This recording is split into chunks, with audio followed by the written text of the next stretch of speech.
very much. Did you see the crowd outside? I don't know if they report it. I don't think they do. You know they are, right? Fake news. No, I don't know that they report it. That is an unbelievable, thousands and thousands of people lined up so far.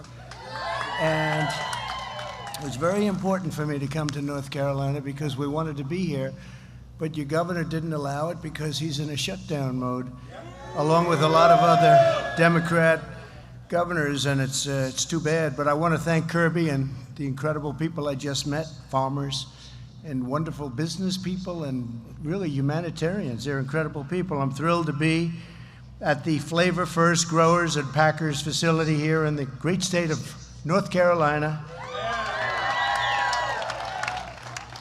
And you know, Joe Biden was supposed to be in Wisconsin, but he never showed up. I showed up. In fact, we did our count, our vote we did here in North Carolina. We did it in Charlotte a little while ago. I was there. It was a great, exciting moment, actually.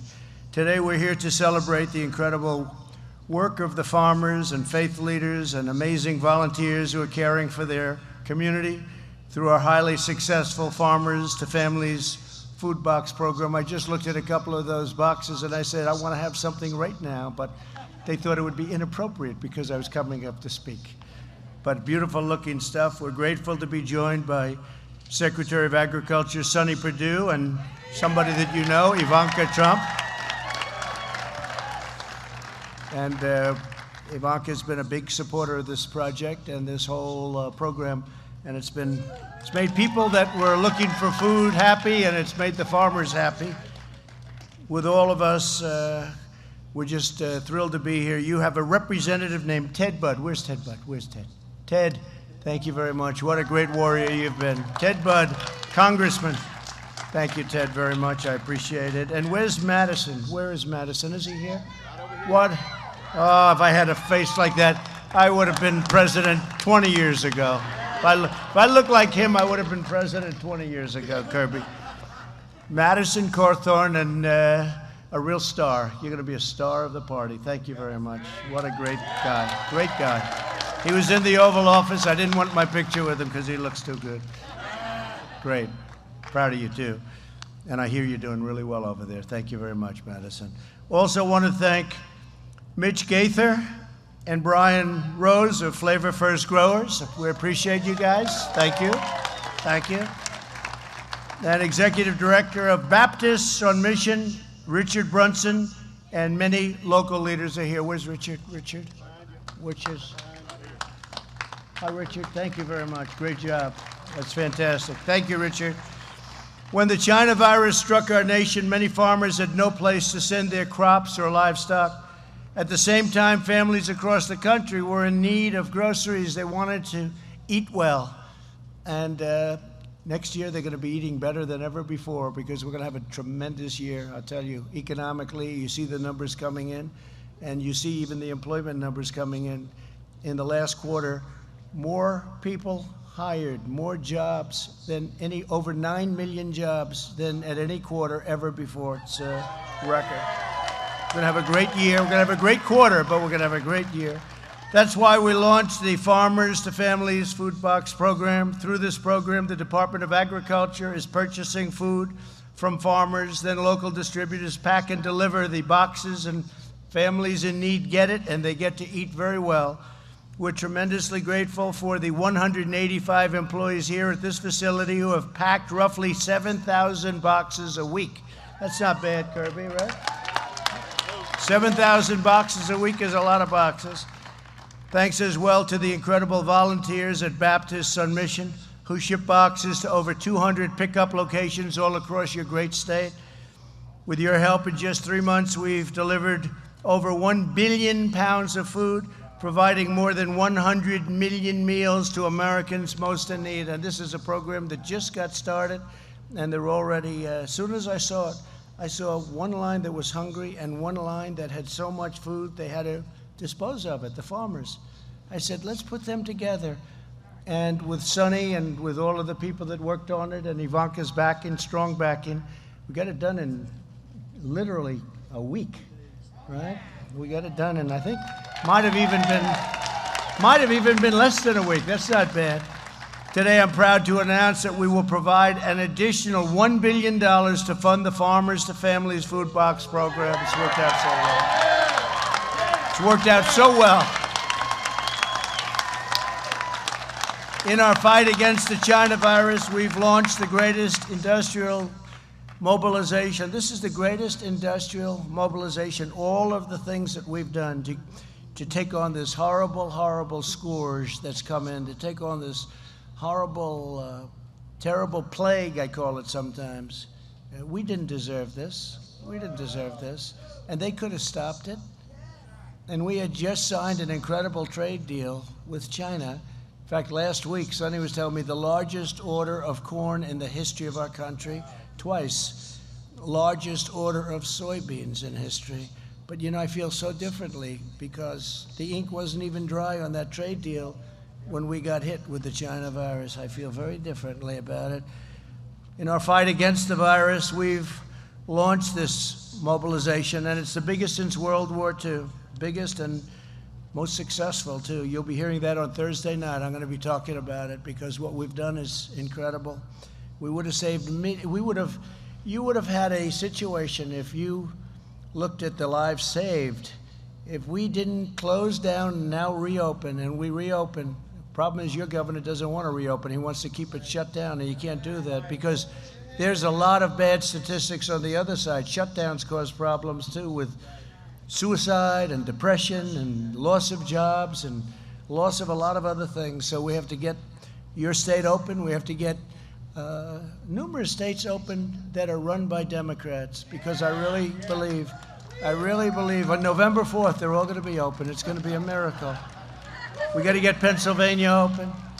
Now, we have Pennsylvania, we have here, we have others, and, well, Wisconsin is another one, right? All Democrats, they want to keep it closed as long as possible right up until the election. Then they're going to open it. But you know what? The numbers are so good anyway that they are having a hard time. They're having a little hard time with this whole situation. But yesterday I announced that the FDA had issued an emergency use authorization for convalescent plasma. You probably saw that, which is proven to be an incredible reducer. It's going to reduce mortality by at least 35%, could be much more than that. We'll see the final numbers, but it could be even higher than that. And we did remdesivir and lots of other things. We're going to be talking about it on Thursday night, so I hope you're all going to be listening. Because the job that the FDA has done and the approval process has gone far faster than it would have ever gone under any other administration. I'm talking about the saving of years, the saving of years. Through Operation Warp Speed, 3 vaccine candidates are in the final phase of clinical tests. Normally that would take 2 years to get there, maybe longer. And we expect to have a vaccine available before the end of the year and maybe a lot sooner than that. To care for hardworking Americans, we continue to deliver unprecedented financial support. We passed the largest relief package in history. Altogether, we've delivered over $3 trillion in economic assistance to the American people, and the American farmer has done very well. I never hear any complaints from the American farmer. You know, I got $28 billion from China. They targeted. I said, you targeted our farmers in Iowa, in North Carolina, all over the country, Nebraska. You targeted our farmers. You can't do that. So I put big tariffs on goods coming in from China. And out of the many, many tens of billions of dollars that we took in, never happened to China before. They had the worst year they've had last year, before the plague. They had the worst year they've had in 67 years. So this never happened to them. I don't want that to I don't want them to have a bad year, but nobody has ripped off our country more than them over the last 25 or 30 years. And we gave that money directly to the farmers through Sonny, Department of Agriculture. We gave a total of $28 billion to farmers, and they're not complaining, I'll tell you, they're not complaining. Nobody else, I can tell to the farmers, I'll tell to the country, I'm very proud of it, nobody else, no other president would have done that. Even Sonny was surprised when I called him. I said, let's do this. Sonny said, that's never been done before, but Sonny was okay with it, I will tell you. Through the Paycheck, thank you, Dana, thank you very much. Through the Paycheck Protection Program, we've saved 5 million small businesses. and 50 million jobs. This includes nearly 130,000 small businesses and 1.2 million jobs right here in North Carolina. And you're ready to open up. You got to tell and you're ready to play football. Got to play football. You got to play football.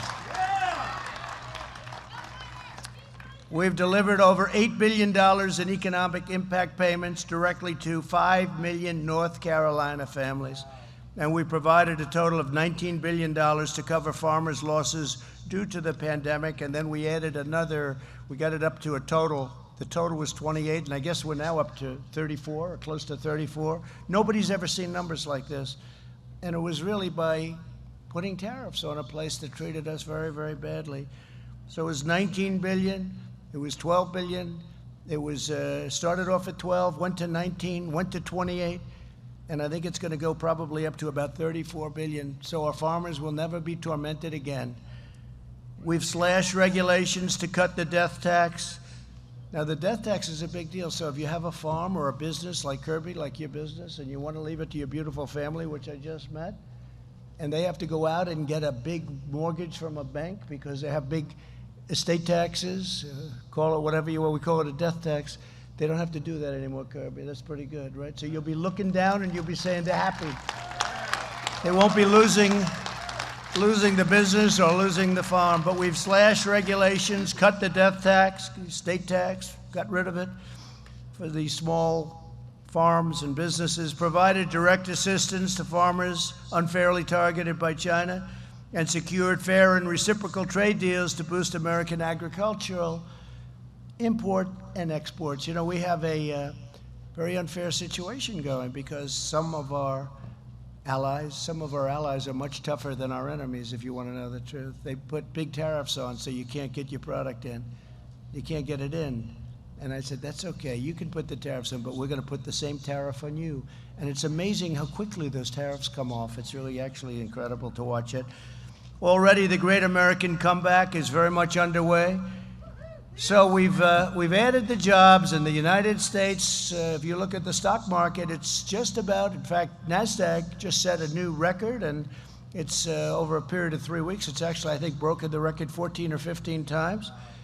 And you're going to see something with Dow, because you watch Dow and you're looking at the numbers, and we're very close to breaking those records. When I left this morning, the stock market was up almost 300 points. We'll see where it is. And that's a leading indicator. That's great stuff. That's your 401ks. That's your stocks.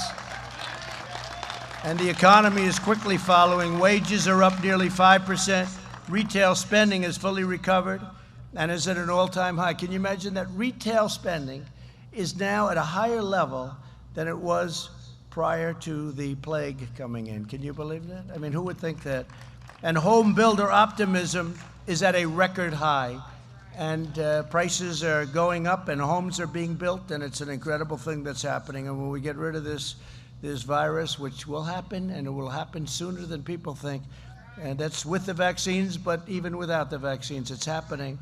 During this time of trial, we've seen once and again that the strength of our nation lies in patriotic citizens like everyone here today. I've met so many of you. Each time you deliver a food box to a family, you show them that in this country, no one is forgotten. Remember, I used to talk about the forgotten men and women of our country, and still talk about them. You'll be hearing about them on Thursday night. They're no longer forgotten. You've become a very, very important voice, very important voice.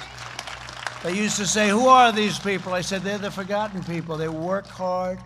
They work so hard, and they're the forgotten people. Not any longer, they're not. The Democrats are trying to find them, but they're not being too good to the Democrats, I will say that. But together we'll overcome the virus, and America will come back bigger and better and more united than ever before. We'll be stronger. Our military is more powerful now than it ever was. We rebuilt entirely our military, $2.5 trillion. So I just want to thank you for the support. North Carolina, you've been incredible. From the first day I came to North Carolina. I was here many times before I did this political thing, but I will tell you, this was a great experience dealing with the people of North Carolina, and that's why I felt I had an obligation to be here today, because we said we were going to have our convention here, and it was because of your governor that we had to move things around. But we did already. We had a very important part of it in Charlotte. So I went there, and I wanted to stop here and congratulate you on your success. And it's a great honor. And I'll introduce Sonny Perdue, Secretary of Agriculture. Thank you all very much. It's a great honor. Thank you.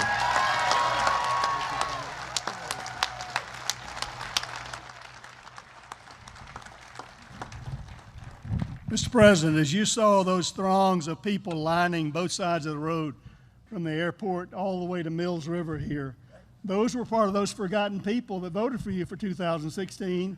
And I've got better news for you. They and many others are going to vote for you for 4 more years in 2020. Because they understand under your administration, they've not been forgotten. And this program is a great example of that. I remember very well when you called me early one morning. When do you sleep? I mean, it was early one morning, and or if you sleep, I don't know. But anyway, the president said, what's all this food that's being destroyed, milk being dumped, vegetables being plowed under? Do we have enough food? I said, Mr. President, we have enough food. He said, well, what's the problem? I said, well, restaurants shutting down, it's misaligned. It's not in the right places. He said, well, what are you going to do about it? And when the president, I love your speed, Mr. President. You're a man with a business speed, not a government speed. And that,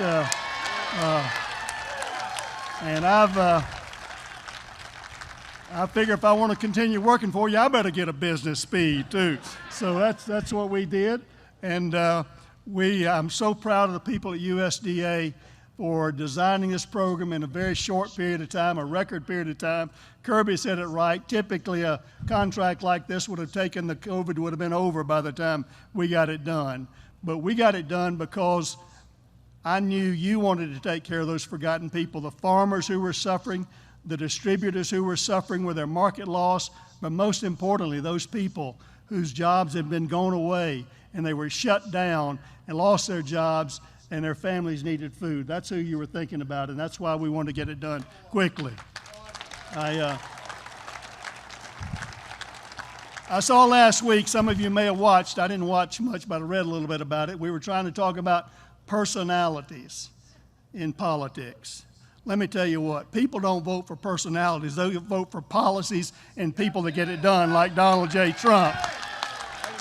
You know, that's what people want. They want somebody who can get it done. They want a decider-in-chief. And if you've ever sat in that office, this man can decide. And when he decides, you better move out and get it done along with him. So I'm proud, I'm honored to serve as your Secretary of Agriculture in this arena, and to know this program that you've just added. It was a $3 billion program. You just authorized another $1 billion for the hungry people of this world, this country, and to keep our farmers there. And we've never seen an outpouring of compassion like that for people who matter, because people matter to you. And that's what's important to me. And that's what's going to continue to happen 4 more years if America gets out and votes for this man, Donald J. Trump.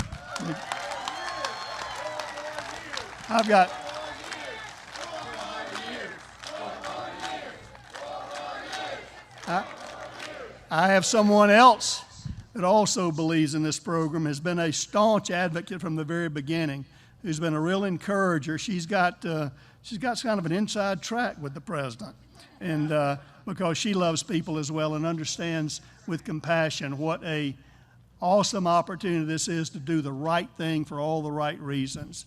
And I want to ask his senior advisor, Ivanka Trump, to come up and tell you about her thoughts.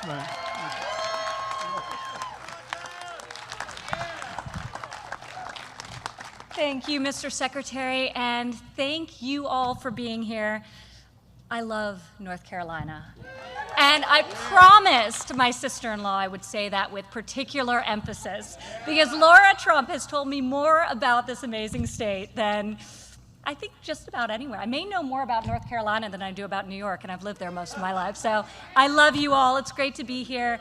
Kirby, thank you for hosting us at this top-of-the-line facility and showing us what you do and your hundreds of employees. how they feed America, to Baptists on the Mission and all of the incredible volunteers who join us here today, including Executive Director Richard Brunson. Thank you so much. So Richard and I, and many of you volunteers, have actually met one time before in the wake of Hurricane Florence. I came here to North Carolina and I got to see firsthand the unbelievable work being done to take care of people in a time of need, which is not dissimilar to what this program was designed and intends to do and has been doing. The president mentioned the enormous success, 70 million boxes of fresh produce, milk, dairy delivered from our local family farms to those who are vulnerable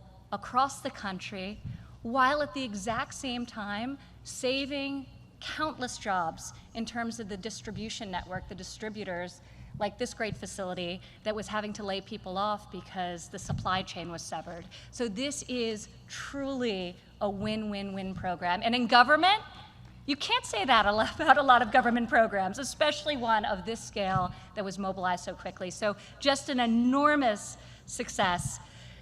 I was recently in Pittsburgh, and I was talking with a gentleman at the Church of God in Christ, and he's a distributor. His name was Zach, and he was sharing with me the fact that to his business, this program was a miracle, because as I said, it works for everyone. He had saved his whole payroll because he got one of the grants for Farmers to Family Food Box. Incorporating American farmers and ranchers, empowering our workforce, and serving families in need is about as good as it gets. This is a historic investment. USDA has never done anything like this. So this is a brand new program. And with this $1 billion addition, we're gonna keep it going. And we're gonna keep feeding those in need until this pandemic passes. And one of the amazing things, and there are a lot of faith-based organizations who are involved in this program and in the distribution, and I visited one in Washington, D.C. The number of people who came up to me, parents who were collecting these boxes for their children, and they had tears in their eyes because not only did they know that their children and their family would eat that night and that week, but amazingly, they were telling me stories about how they'd never experienced the produce that was being given to them in these boxes. They'd never had anything this fresh before and this nutritious before, so the double benefit of being able to feed their families with the amazing product that you all grow on your farms, it was extraordinary. It was extraordinary. There was a Virginia farmer who, when we first launched this program just weeks ago, was at the White House and said to you, Mr. President, and I quote, "This country relies on these farmers and ranchers to do what they do every day. So I want to personally thank you, Mr. President, and all of you who have worked so hard to make sure these farm families stay whole and that the American people never have to worry about running out of food." That's what this program does. Thank you all. And now for our final speaker, I'd like to turn it over to Richard Brunson, the Executive Director of Baptists on Mission, who will thank his volunteers. And I'd like to also give a shout out to Chief Sneed of the Eastern Band of Cherokees, who's here. Hi, Chief, thank you for being here. Thank you for all that you do as well. Thank you, Ivanka. And Chief, thank you for being here. The Eastern Band of the Cherokee also get about 900 boxes every week through the Farmers to Family Food Box program, as well as people all over Western North Carolina. And I'm so thankful for that program. You know, I think I used to take food on the table for granted. Well, I don't anymore. And there's a verse I think about a lot, especially after a disaster. And it's Romans 8:28, and it says, "In all things, God works for good." God is a good God, and God's always working for good.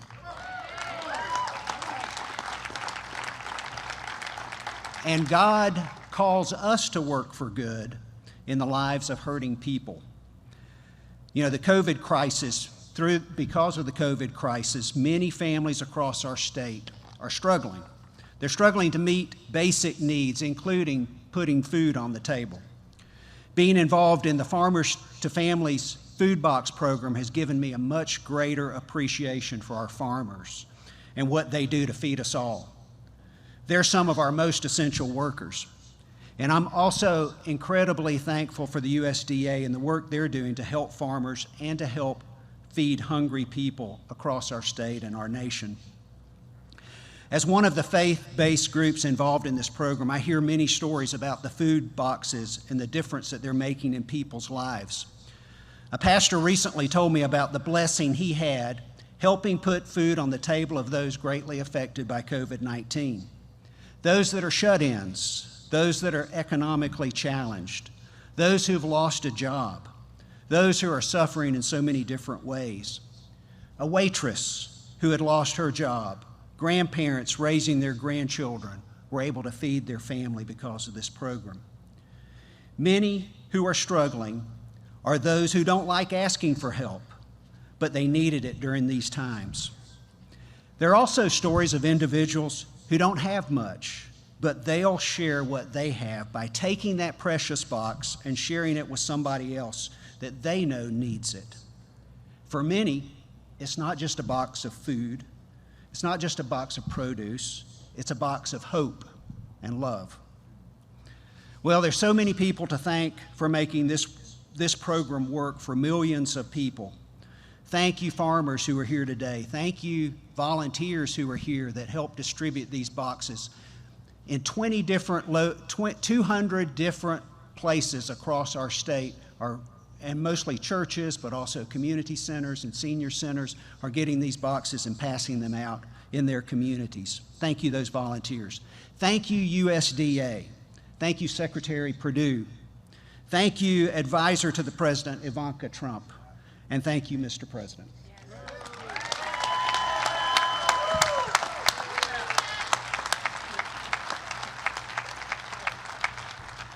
Mr. President, they love you here and they love this program. Why don't you close us out?